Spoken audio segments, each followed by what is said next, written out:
to loan it sa land bank. For how much? Yun po ang naging bali collateral po namin, Your Honor. Yes, so yung collateral po ninyo na 5 milyon, magkano po siya? Nag-load po kami ng 60 million po, Your Honor. Grabe, 60 million. Nakapag-loan kayo because of the Yung 5 million investment dahil po doon sa pagkakabili nyo po doon. And because of the conversion of the LGU of San Simon, you were able to get a 60 million loan.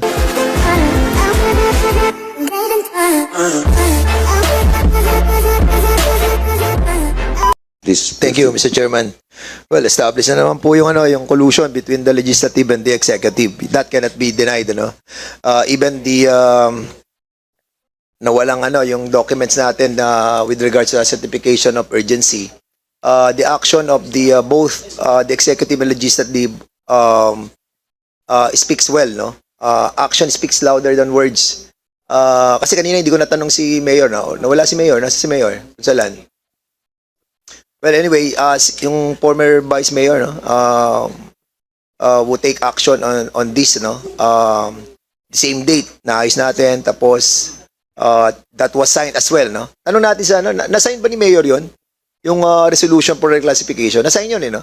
As a matter of fact, yun ang pinagbasihan ng ng Sangguniang Panlalawigan. Am I right, Attorney Canlas? Attorney Canlas, no? Yung resolution for reclassification was signed by the Mayor. That's the reason why you have gathered that evidence as well. Yung resolution that was certified earlier. It is not among the it is not included in the case which was decided, Your Honor. It's a different matter altogether. Yung pong case na dinicide ng Sangguniang Panlalawigan, it involves the illegal disbursement and other irregularities pertaining to the purchase of 33 lots located But in not San the Simon. reclassification. No, Your Honor. Okay, That's mamaya na tanungin na natin Opo. si Mayor. Andiyan ba si Mr. Chairman, si Anisete? We invited Anisete and Manggaron. Andito ba sila? Comsec? Si Anisete and Manggaron. Anisete was the original owner of the PNP San Simon. They could no longer locate the spouses Anisete. They're no longer residing at the given address, Your Honor. Okay, so so nawawala na rin yung Anisete. But si Mr. Manggaron nandito po. Mr. Manggaron, can we ask something lang po, no? How much did you buy for the said property? Mr. Manggaron.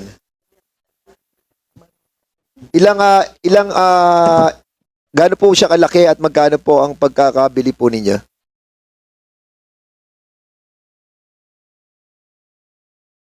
Can you use the mic, please? Your Honor, nasa 5 million po. Magkano po? 5 million po. Ang pagkakabili niyo po? Apo. Pagkakabili niyo 5 million. Apo. For how big is the property? Ano po? How big is the property? 14,800 po. 1.4 hectares. So Apo. pumapatak sa 5 million, magkano po per square meter? 300 pesos? Nasa 350 po, Your Honor. 350 More or less. pesos. Apo. And you were able to loan it sa land bank. For how much? Yun po ang naging bali collateral po namin, Your Honor. Yes, so yung collateral po ninyo na 5 milyon, magkano po siya? Nag-load po kami ng 60 million po, Your Honor. Grabe, 60 million. Nakapag-loan kayo because of the Yung 5 million investment dahil po doon sa pagkakabili nyo po doon. And because of the conversion of the LGU of San Simon, you were able to get a 60 million loan. Di ba? Tama, Mr. Manggaron? Your Honor, kasama po kasi sa nilo Yes, saka yung building na pagagawa nyo sa pyrolysis, correct? Plantain machines po. Correct. Apo. Pero it doesn't matter, no? Kasi unang-una, pumapatak po na sa pagkakabili nyo po ng 5 milyon na property, na i-loan nyo ito sa land bank ng 60 million. Tama po ba yun?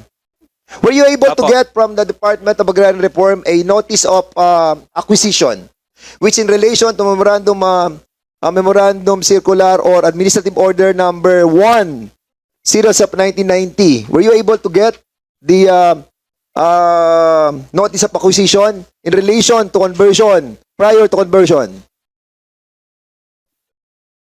Nakakuha po ba kayo ng notice of acquisition, which is compulsory acquisition process?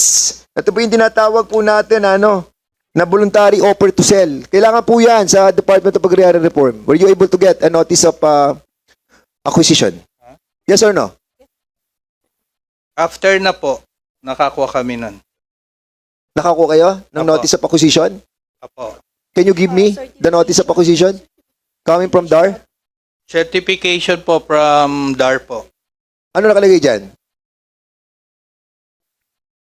This is to certify that per actual ocular inspection conducted by SARPO, Marisa R. Nagun and Yes. ARPT Anita L. Alcantara, the land holding owned by Emilio Esmaran Jr., covered by TCT number 042-20-2000-4809, containing an area of 1.4 hectares, more or less, located at San Miguel, San Simon, Pampanga, is untenanted. Issued this 15th day of September 2021 upon request of Mr. Hindi po Mangan. yan notice of acquisition, Mr. Mangaron.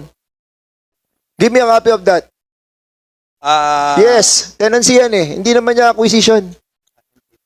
Wala eh. Ito lang po ang nirequire sa amin po. Oh, so kung wala kayong... Mr. Chairman, sige.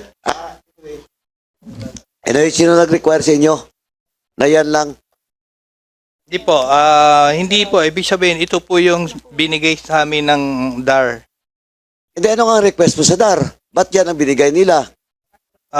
Request po namin ito kasama do sa mga prerequisite documents na in-undertake po namin for the release of conversion or reclassification of the land. Hindi, Mr. Mangaron, supposedly, ang ibigay sa iyo is a certificate of acquisition or certificate of conversion. That is the primary principal requirement with regards to reclassification ng lupa po. Pati po DNR, pati NIA. Dapat may certificate po kayo. Ngayon, have you submitted the document to us, to the COMSEC? Mr. Mangaron, have you submitted that document in your possession to the COMSEC? Hindi pa po, Your Honor. Pag-submit na lang po. But what I'm telling you, that is all the documents supposedly being required by law Hindi pa, sandali lang. before a reclassification of such property.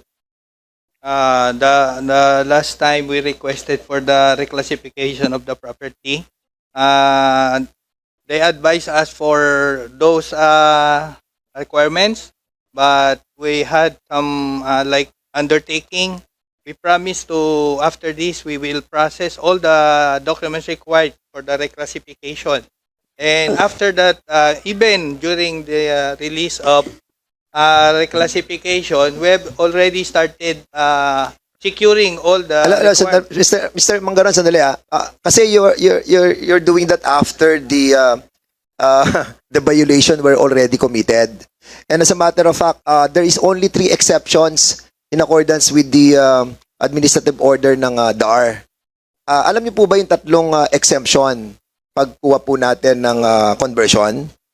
Actually po, Your Honor, we are not actually familiar of what are all those Because you have- requirements when Okay, we are sige.